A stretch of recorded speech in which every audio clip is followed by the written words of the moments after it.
संतान प्राप्ति क्यों नहीं होती? कोई ना कोई पितृ दोष होता है जिसके कारण संतान नहीं जन्म लेती। पितृ समय पहले एक भक्त हमारे पास आए थे, उनका एक क्वेश्चन था, 60-65 वर्ष की एज हो गई पर हम निसंतान रहे। इतना तो अब हम जानते हैं कि अब हो भी नहीं सकती और अब हम चाहते भी नहीं। पर क्या गीता, जैसे आप कहते हैं गीता में हर प्रश्न का उत्तर है, क्या हमारे प्रश्न का उत्तर गीता में है कि आखिर कौन सा हमारा ऐसा कर्म था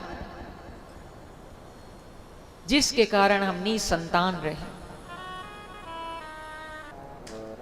जैसे आज अर्जुन अपने पितरों का आगे की चिंता कर रहे हैं, इसी प्रश्न में उत्तर भी छिपा हुआ है।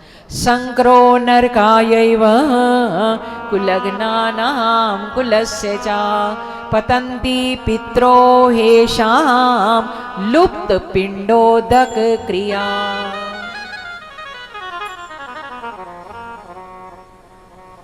तो भगवान गुरुदेव ने कहा,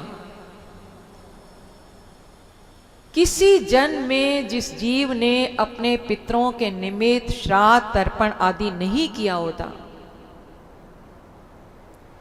आज कुछ लोग कहते हैं क्या करना है श्राद्ध आदि करके, ये तो ब्राह्मण खा जाते हैं।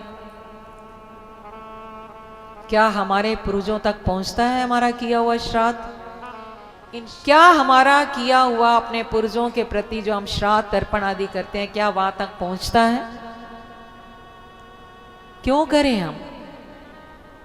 बिल्कुल पहुंचता है, 100% पहुंचता है। कैसे पहुंचेगा? हमें तो पता ही नहीं कि हमारे परिवार से जो मरकर गए वो गए कहां। आपको क्या, किसी दुनिया में किसी व्यक्ति को भी नहीं पता। ना तो जन्म से पहले जानते थे हम एक दूसरे को, ना मरने के बाद जानते हैं। यदि हम भी अपने पितरों के निमित्त श्राद्ध तर्पण आदि करते हैं, हमें उनका एड्रेस नहीं पता वो कहां गए हैं। प्रभु ना करें उनका कोई ऐसा कर्म था कि उनको पशु योनि में जन्म मिल गया और आप उनके लिए यहां भोजन करा रहे हैं पंडित जी को, ब्राह्मण को।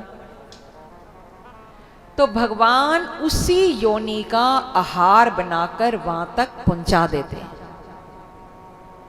ये पोस्टमैन, ये कोरियन मैन तो फिर भी धोखा दे जाएंगे, पर भगवान इतने बढ़िया पोस्टमैन हैं, इतने बढ़िया कोरियर मैन हैं कि आपका किया हुआ शुभ कर्म, उनका जैसा आहार होगा, पशु योनि में है तो पशु जैसा आहार, जो उनको आहार खाना चाहिए वैसा ही आहार वहां तक पहुंचा देंगे। और यदि वो एड्रेस गलत हो गया, जैसे सेंडर के पास वापस आता है, मान लो आपके पितर गए और वो मरकर किसी योनि में गए नहीं हैं, भगवान के परम भक्त थे, भगवान के परम धाम में पहुंच गए, तो फिर वो किया हुआ शुभ कर्म कहां जाएगा? जैसे वो कोरियर आपके पास वापस आ जाता है, ऐसे उनके निमित्त किया हुआ शुभ कर्म वो करने वाले के पुण्य कर्म के खाते में ठाकुर जी लिख देंगे। जो किसी जन्म में अपने पूर्वजों के प्रति श्राद्ध तर्पण आदि नहीं करता, आने वाले जन्म में उसकी संतान नहीं होगी, ताकि वो भी जब संसार से जाए तो उसके पीछे उसका पिंडदान श्राद्ध आदि करने वाला कोई ना हो। ये इस प्रश्न का उत्तर है।